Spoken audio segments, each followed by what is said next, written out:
Ang kalambuan nagkinahanglan sa panaghiusa ug tampo sa usag-usa.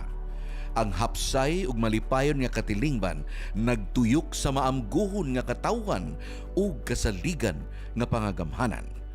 Ang imong pagpakabana ug pagpanginlabot gikinahanglan nga mapaminaw ug maaksyonan. Kini ang kinauyukan sa programang Ingnang Mayor.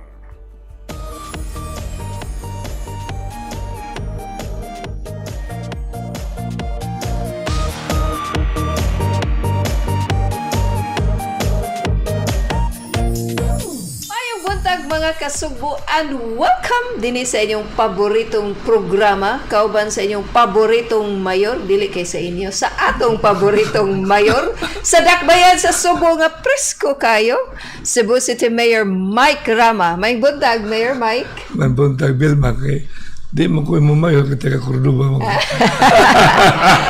Mayor ko, back to me. May buntag.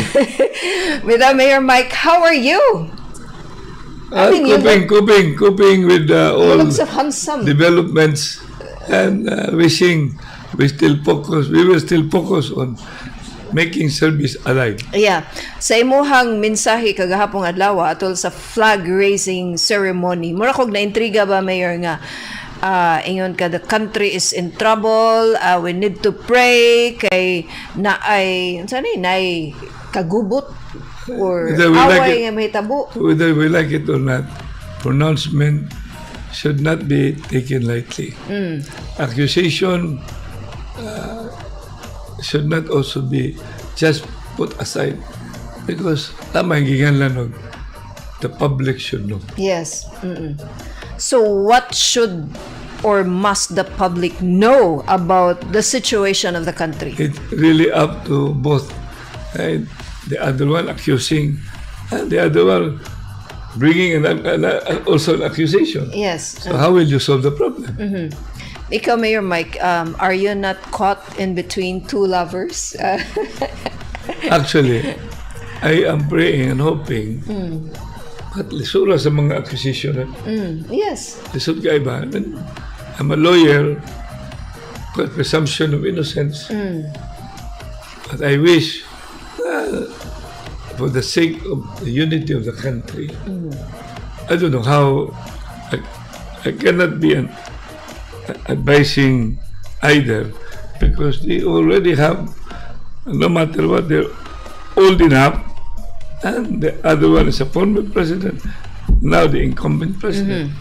So these are very, from my experience point of view, should not be taken lightly. I mean, 2025 pa next year, midterm election, layo pa ang national election. Nganong naingon ani naman ni karon, I mean, nagsugod na sa pagbukal ka na ilang gingon, pagbukal sa kalderos politika.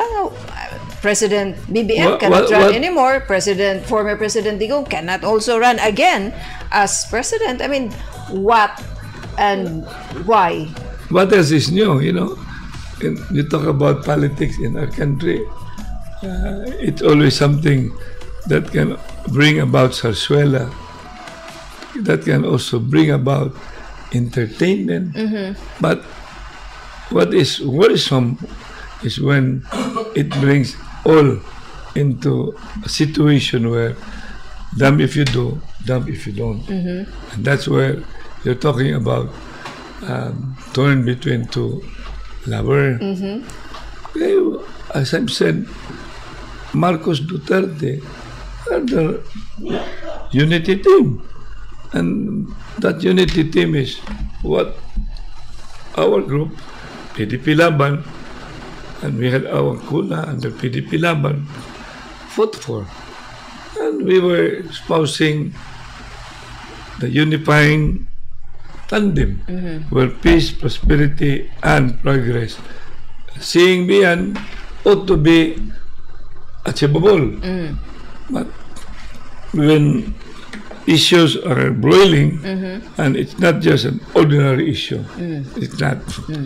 It's an integrity issue where that particular issue, no matter how you would look at it, has to be confronted. Yes. And you were saying that you haven't been a political butterfly. You haven't I've been never. a turncoat. I've never But- been a turncoat. In this situation, kung naiusa between nilang duha, would ask for your loyalty, would ask for your support. I wish they will not. If they know where I stand, I wish they will not. But what if they will? I will just cross the bridge when I reach there. Okay. Mayor Mike, unsay imong ika-report sa mga Subuanon human sa imuhang bakasyon at the same time trabaho dito sa Singapore? Ato i-emphasize yun. Dili to siya, dili to bakasyon. Trabaho gyud to. Trabaho to. Okay. That was long overdue. Sabot na mo ni Mr. Hansi respecting on the C family helping Cebu City address flooding. Okay. And the C family, fortunately or coincidentally, has one in the north and also in the south. And one in the north, it's beside, after Spenya Boulevard, there's a pier. Beside, a little farther, there's a creek, the Mahiga Creek. When you go to the other side, seaside, you look at the whole SM with Ayala, SM, even Phil Inves. There's a sea, but there's also a coastal. And when you look at the coastal, it's being divided by rivers.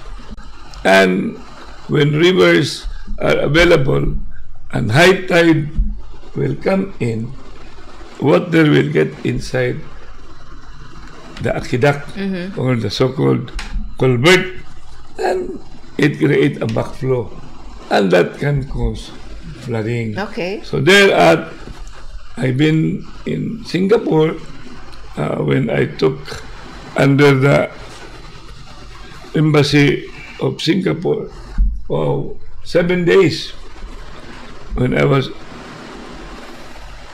Vice Mayor, I believe, and exposed myself to the technology in Singapore, including the housing and most especially ilang new water. Okay. That they were able to produce new water out of different setup of technology. They can create potable water, drinkable water, and even desalinated water through certain technology, which is reverse osmosis. Okay. So with that, I'm so glad that after several postponement, then it cannot be done because I had my 1 month respite in Melbourne. Oh, this time it's actually a working thing, which I do not want also to confuse City Hall. So precisely, we went there really though leave application, Okay. but working. So, purposely, you did your meeting with the Cs in Singapore. Abot mi dito. Ah, okay. Unya, same time, dito mi sa embassy, and then the solid waste management expert went there, who, by the way, I would have wanted to take a look at their solid waste management. But according to this gentleman, they will be coming down to discuss on their technology on solid waste management, perhaps on the area of renewability. You were saying it's now working with the Cs. What does it mean? In fact, because of that meeting na mo dito or ocular inspection, Mel Feliciano, who's in charge of the water, has a discussion with Hansi on adapting Mega Creek. So that's one. When all the intervention General Feliciano has in his mind, which include among others the silting and even retarding water, there are a lot of interventions, of which technology are replete. It's all about gislasan pa ako itong budget. So it's all Yes. about budget requirements to be available. So, ni-commit na ang mga C to adapt mahigit. I am of the assumption as far as mail is concerned. Okay. But on the matter about the pump station with the sludge, gate valve, we still have to again discuss and include. It's a very expensive proposition, but I told Mr. Hansi I can only see the C family capable without having to talk about ROI. Yes. But the humanity side of having investment in Cebu City and then being also continuously giving their trust and confidence, then it's about time from the conglomerate point of view that they can come in for humanitarian reason. As part also of, I suppose, sa ilahang corporate social responsibility. Sort of, but kanagong corporate social responsibility na percentage sa totality sa ilang budget. Okay. But this one, this is not Purely, kuan gyud ni. huge ni. Hindi siya basta-basta. Kana may yung corporate thousand, millions. So we are talking Kani, of we're how talking about much? billion. Billions. So that's why it's a combination of kanang I don't think others would have that willingness to do it because bring in ka og imong investment for that to address humanity response. At the same time, put up ka big excuse in a property. So you're looking at kanabang primarily dili mo na ilahang supposedly responsibility. Yes. But considering that budgetary requirements is a thing that we have to think about, so this time we can come up with this kind of a proposition, and there will always be set up where it may not be too quick and too soon, where the return of investment will come. But from the point of humanity, you have had the C family have responded, and that is, I would say, they may have the money for sure. This kind of response, Mayor Mike, wala ni sa initial ninyo nga mga talks, walay mga kondisyon. Wala. Because if you have to part money and then tanganin mo condition, balik na masala niya. So deprive na sa ato ang focus on services. But there can be ways of doing it. I just don't on me now. With whatever will be invested, then years from now, di mo na mawa ang SM. Yes. There might be some recoupment. We call it recoupment. So I thought about the word recoupment, but it has to be with detailed and intricate, shall we say, documentary requirements.